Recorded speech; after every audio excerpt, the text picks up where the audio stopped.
Ce segment d'émission vous est présenté par Napa Auto Pro et Desharnais Pneus et Mécaniques. Desharnais, 75 ans et plus jeune que jamais.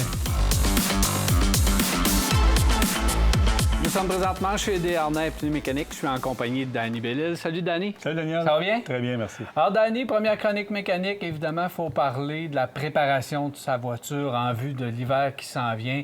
Puis, c'est pas facile l'hiver, donc il faut commencer du bon pied avec sa voiture.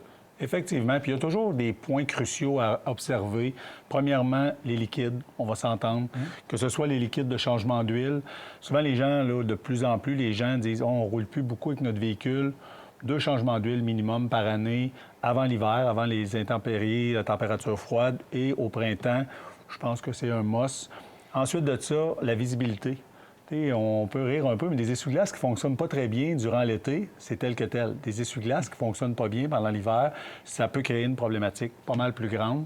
La visibilité, c'est la sécurité. Effectivement. Souvent, on va proposer à notre clientèle un aquapelle. L'aquapelle, ce que ça fait, c'est que, ça l'aide au niveau de l'évacuation d'eau, au niveau du pare-brise, des vitres de côté, arrière.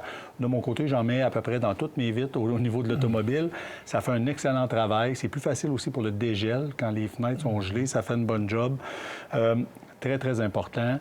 Ensuite de ça, les freins, la direction, c'est les pièces cruciales de l'automobile. Si ça ne freine pas, si nos freins ne sont pas en bon état, si on a des problèmes de direction, on risque d'avoir des gros problèmes. Il faut regarder de ce côté-là. La batterie, système de charge, savoir évidemment, parce que là, on va avoir des températures froides, on doit avoir un système qui est en forme. Effectivement, puis dans les dernières années, on a eu des hivers un peu plus chauds, un peu plus tempérés. Les gens disaient « Oh, ma batterie, elle a passé encore l'hiver passé », mais de ne pas attendre le point jusqu'à temps que la batterie soit complètement morte. On les vérifie lors de votre inspection hivernale. Quand on fait l'inspection, on vérifie vos freins, on va vérifier les pièces de direction et on vérifie aussi le système de charge. Avec les éléments qu'on a, avec toutes les pièces qu'on a pour vérifier ça maintenant, c'est assez précis. On va être en mesure de vous dire exactement à quel genre d'hiver vous attend. C'est important, les filtres, filtres à l'air du moteur, évidemment, filtre d'habitacle aussi, qu'on oublie souvent. Oui. Encore une fois, dans la préparation hivernale, quand on va faire la première inspection ou l'inspection hivernale qu'on appelle, on les vérifie, les filtres. Effectivement, Daniel, le filtre à air, c'est ce qui permet au moteur de respirer. Donc, un filtre à air qui est obstrué, qui est bouché, consommation d'essence plus grande. Après ça, le filtre habitacle, c'est exactement l'air qu'on respire à l'intérieur. Vous seriez impressionné de voir les filtres habitacle qu'on sort de certains véhicules. C'est impressionnant ce qu'on retrouve à l'intérieur du filtre habitacle. Donc, ne pas négliger ces aspects-là. Oui, mais faire vérifier là, au changement, justement, là, notre premier entretien en vue de l'hiver, puis au printemps également. Donc, on le fait vérifier 2 fois, puis je pense que ça, c'est le minimum qu'on doit faire. Danny, les gens qui ont un budget un peu plus serré, là, je veux faire le minimum sur ma voiture, qu'est-ce que tu recommandes de plus important?